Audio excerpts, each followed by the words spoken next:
Start करते हैं। और इसका इंट्रोडक्शन, हमारा इंट्रोडक्शन बीच में आएगा, हम करते हैं 4 स्टोरीज़, ठीक है। पहली स्टोरी या फ्रेम में देख सकते हैं कि एक लड़की हैं, ये बुटीक में हैं और ये बुटीक में एज एन असिस्टेंट काम कर रही हैं, एक कस्टमर की हेल्प कर रही हैं। तो ये जो लड़की है, ये इन्होंने MBBS किया हुआ है, लेकिन उनको एज अ डॉक्टर जॉब नहीं मिली।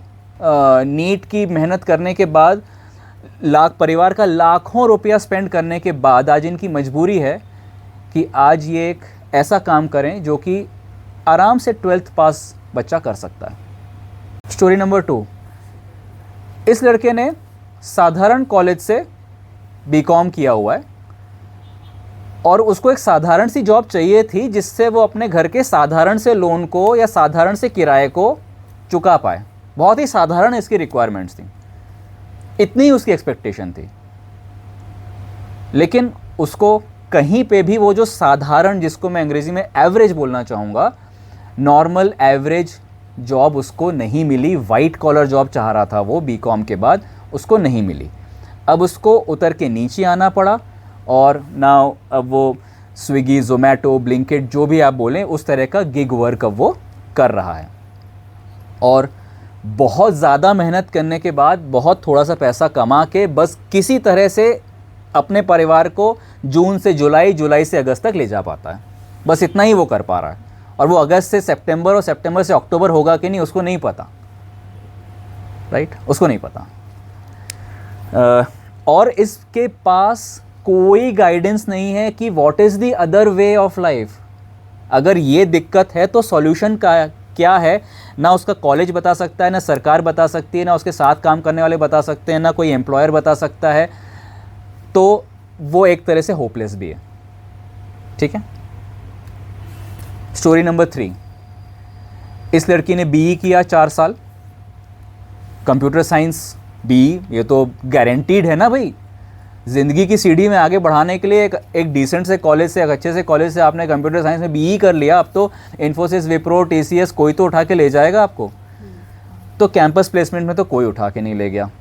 चलिए, वो कोशिश करती रही, फिर अगला साल, फिर अगला साल, फिर अगला साल, अब 4 साल हो गए हैं। उसके होप्स जो थे किसी बड़ी कंपनी में मैं एक कंप्यूटर साइंस या सॉफ्टवेयर इंजीनियर बन जाऊंगी, वो अब ऑलमोस्ट टूट चुके हैं।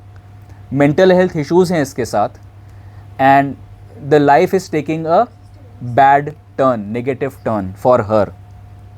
वो अभी इंतज़ार में ही है, उसका करियर चालू नहीं हुआ है। She is probably nearing 26-27 and career का एक कदम भी उसकी लाइफ में आगे नहीं बढ़ा है।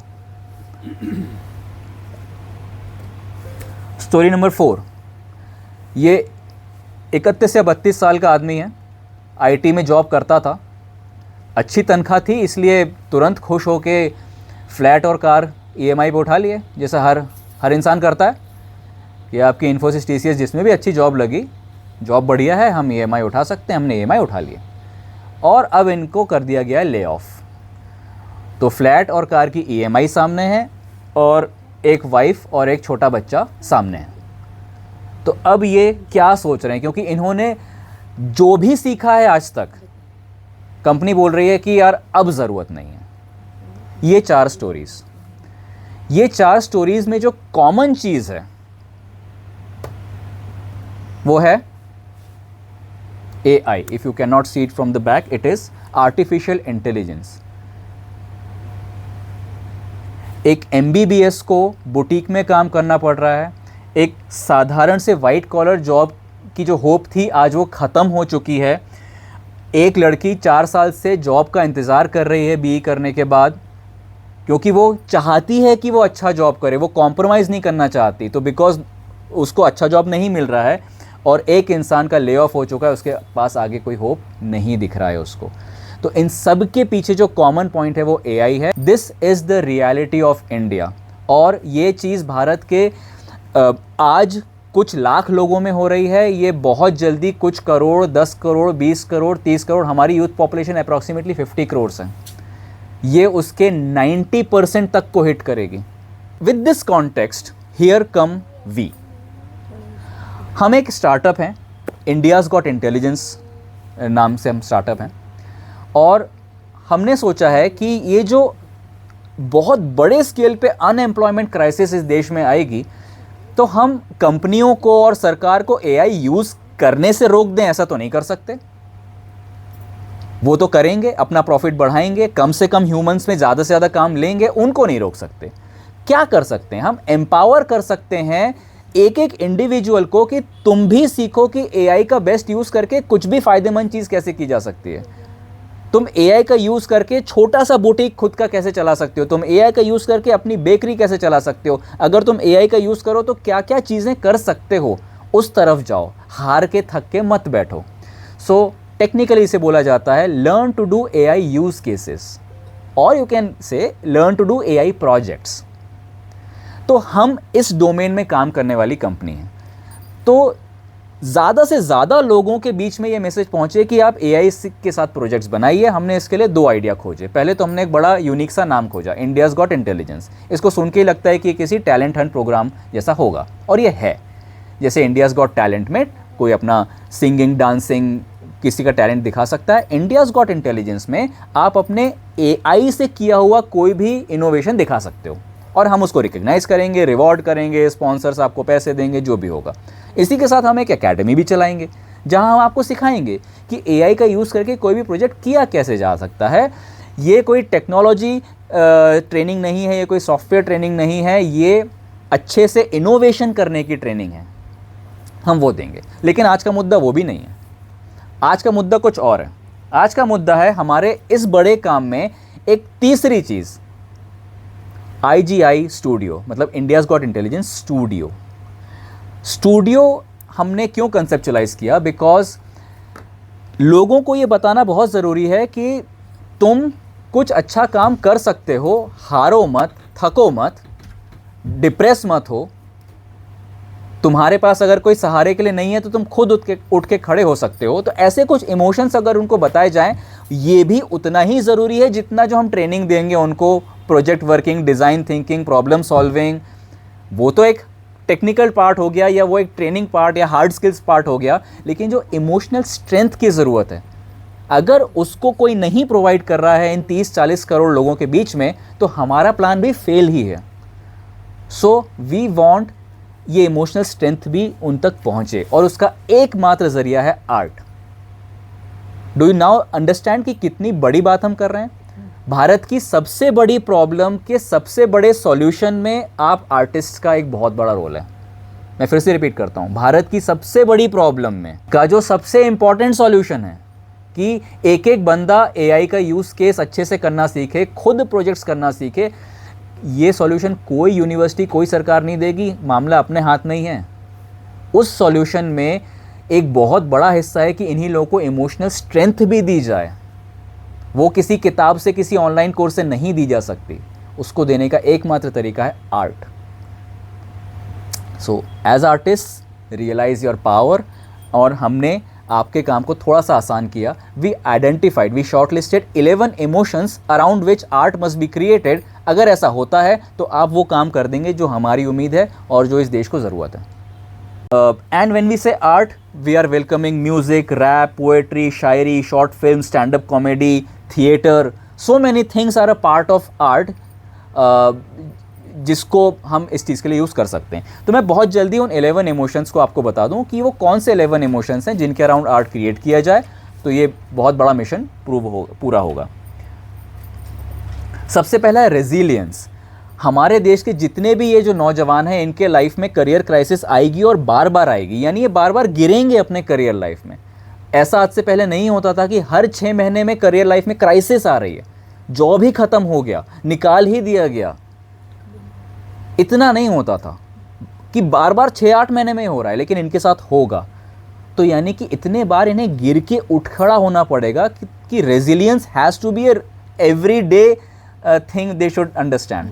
एंड ऑल्सो ये इसलिए होगा क्योंकि एआई की जो कैपेबिलिटीज है वो दिन ब दिन, इनफैक्ट मिनट बाय मिनट बढ़ रही हैं। सही बात है। सो वैसे ही जैसे एक चीज़ बढ़ रही है तो दूसरी चीज़ कम होगी, मतलब डायरेक्ट यूथ पे इसका इम्पैक्ट पड़ेगा ऑन देयर एम्प्लॉयमेंट। एब्सोल्युटली।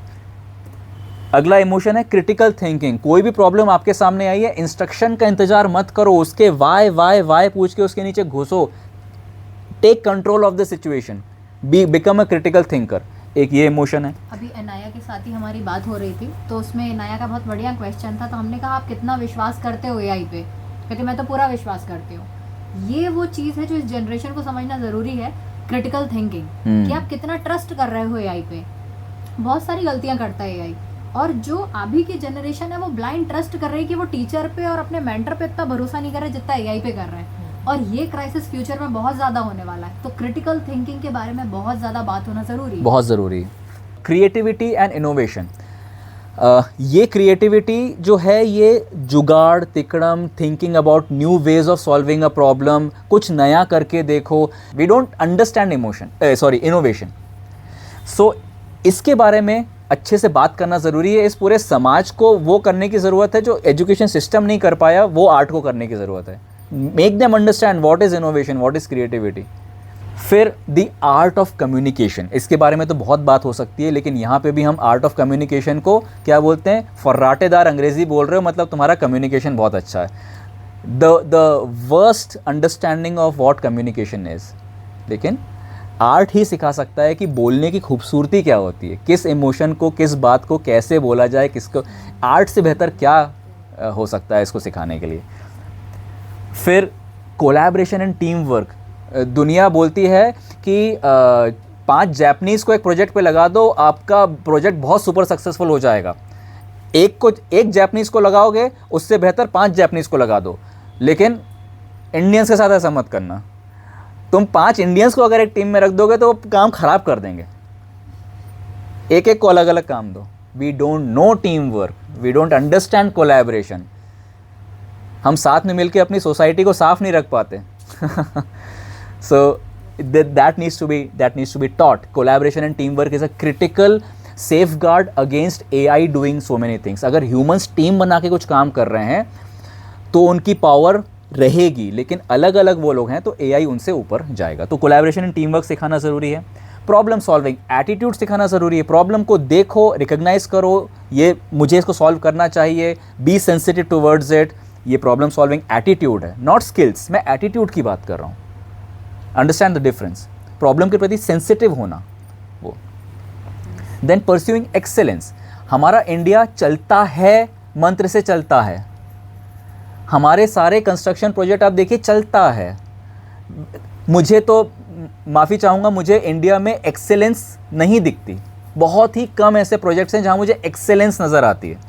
बहुत छोटा सा मेरा एक्सपीरियंस विदेश जाने का भी रहा है, एंड सर का बहुत लंबा एक्सपीरियंस है, तो आप मुझसे कहीं बेहतर बता सकते हैं कि एक्सेलेंस ढूंढने जाए तो मतलब हम खाली हाथ लौटते हैं यहाँ पे। सो अगर हमने ये नहीं सीखा और अगर हम एवरेज रहे तो एआई एवरेज को ख़त्म करने आ रहा है। आप ये मान लो कि एआई युद्ध छेड़ रहा है on average and mediocre people. So हमें एक्सेलेंट बनना पड़ेगा इंडियंस को। अगला है पेशेंस एंड परसिवरेंस। प्रोजेक्ट्स बड़े रहेंगे तो लगे रहो वाला एटीट्यूड, और ये वाला एटीट्यूड भी आर्ट से सिखाया जा सकता है, ट्रेनिंग नहीं दी जा सकती पेशेंस की, परसिवरेंस की। फिर empathy, most misunderstood concept in our society. Empathy को लोग सिंपैथी से कंफ्यूज करते हैं, लेकिन हम बोलते हैं कि तुम्हें अच्छा काम करना है ना, तो जो प्रॉब्लम सॉल्व कर रहे हो उसके साथ जियो, रहो, समय गुजारो, बिल्ड एम्पैथी।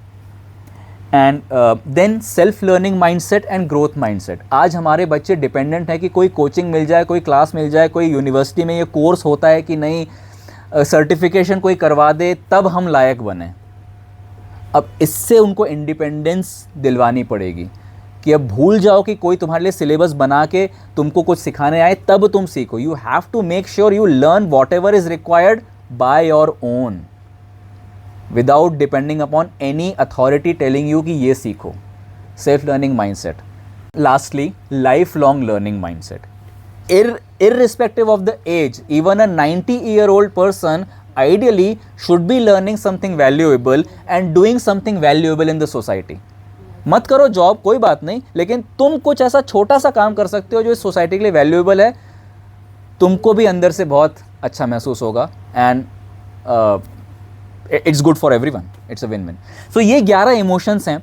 हमको ऐसा लगता था कि या लगता है कि आज जो आर्ट है उसका बहुत बड़ा हिस्सा जो है वो रोमांस या श्रृंगार रस के अराउंड ज़्यादा घूमता है, जो बाकी रस हैं और इनको इमोशंस भी शायद रस ही होते हैं, तो इनके अराउंड अब ज़रूरत आन पड़ी है कि बनाना ज़रूरी है।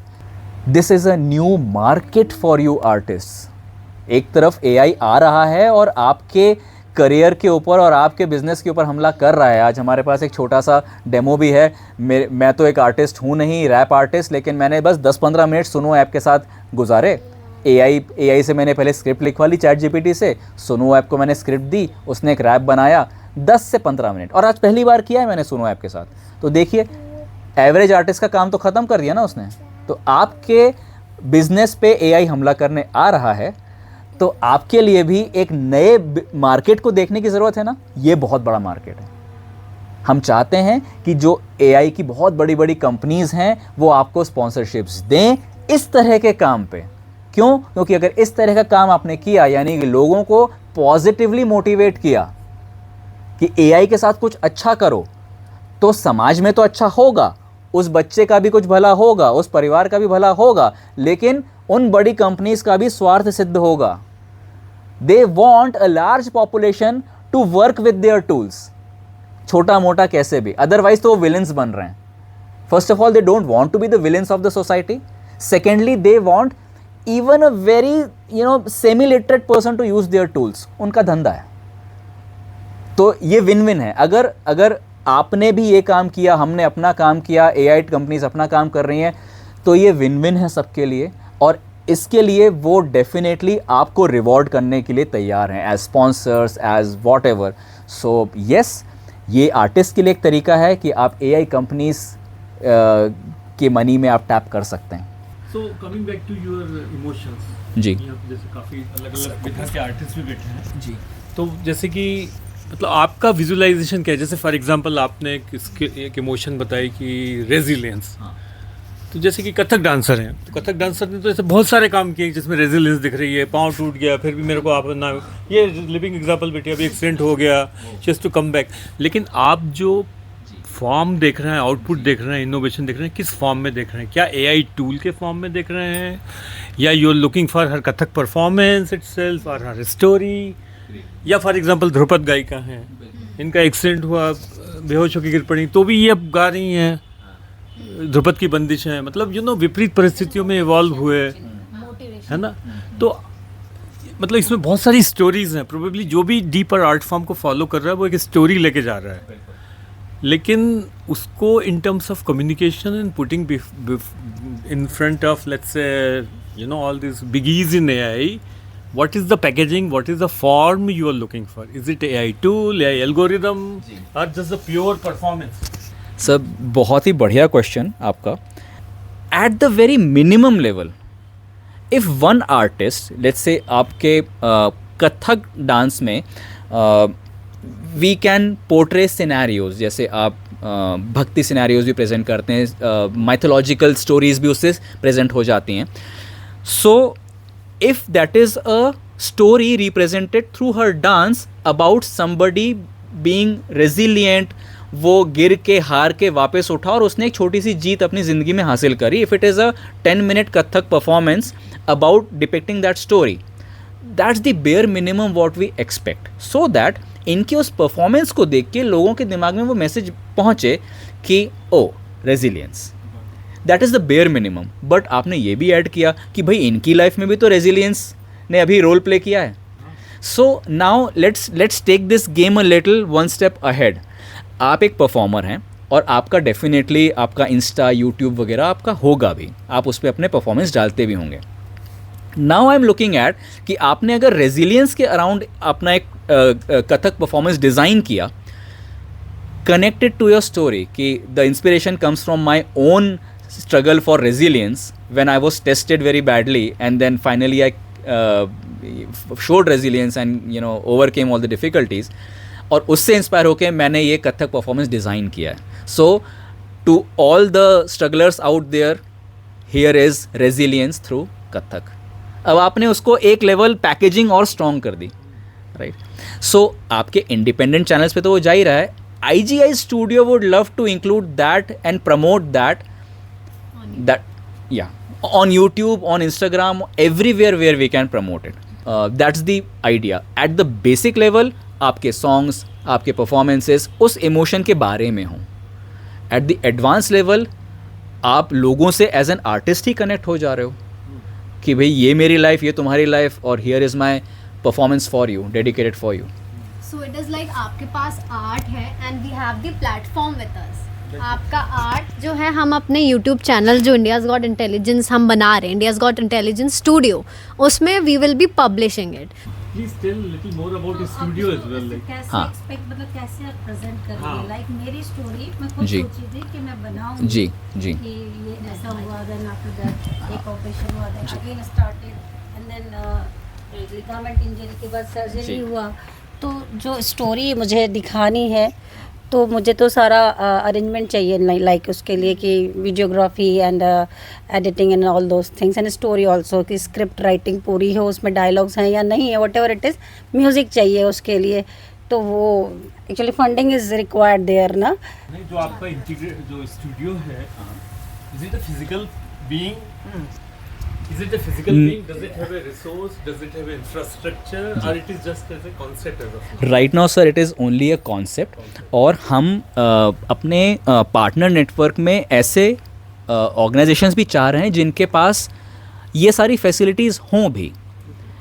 किसी के पास परफॉर्मिंग स्पेस है, किसी के पास रिकॉर्डिंग इक्विपमेंट है, फिर so the entire ecosystem has to come together. And at the very basic what we expect कि अगर इन 11 इनोवेशंस के अराउंड आपने रॉ परफॉर्मेंस भी शेयर किया है, the way we share it in the form of reels on Instagram, they are not polished performances. In fact अगर आपने घर पे ही उसको परफॉर्म करा है और वीडियो है, that we are fine with it to begin, just to begin with. क्योंकि हम इसको ले जाना कहाँ चाहते हैं कि ये प्रूफ्स ऑफ कॉन्सेप्ट्स अगर हम दिखा सकते हैं अपने स्पॉन्सर्स को, then the money will be with us. क्योंकि उसके पहले हम भी कॉन्फिडेंटली आपको नहीं बोल सकते कि let's spend money together and this will turn out into a very profitable और लुक्रेटिव आइडिया. वो तो नहीं पता. लेकिन जैसे आपने मैम अभी पूछा कि भाई आप ऑलरेडी अपने रेजिलियंस स्टोरी को दिखाने का सोच रहे थे, so there can be a proof of concept video that you can generate at the very basic level. आपका मोबाइल रखा हुआ है और आपको बस लाइटिंग और एक स्पेस की ज़रूरत है.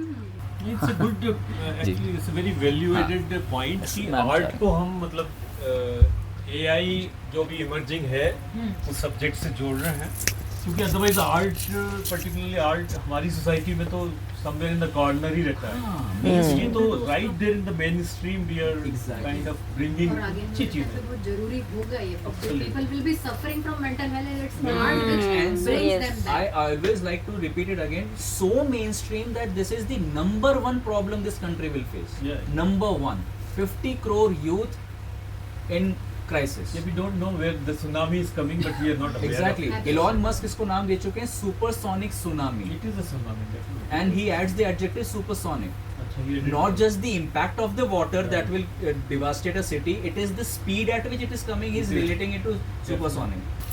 तो सबसे पहले तो रघु की टीम को बहुत सारा बधाई, क्योंकि इतना सुंदर कॉन्सेप्ट उन्होंने आज हम लोग के सामने शेयर किया. तो एक आर्टिस्ट के आत्मा को आपने जगाया. तो हम तो आर्टिस्ट तो रोज़ मरते हैं और रोज़ ज़िंदा होते हैं. हमारे लिए तो स्टेज एक हमारे लिए लेसन होता है. वो हमारे लिए हर स्टेज ये होता है कि आज हमारे साथ क्या होएगा, हमें भी नहीं पता होता है ना कि वहाँ पे हम जो रियाज़ करें उतना कर पाएंगे कि नहीं कर पाएंगे. हम लोग जो गाना गाते हैं या जो भी करते हैं, बहुत हम लोग आत्मा से गाते हैं. हमको लगता है कि एक भी व्यक्ति के हमारे पास वो आत्मा पहुँच जाए तो लगता है कि हम लोगों ने उसको जीत लिया है.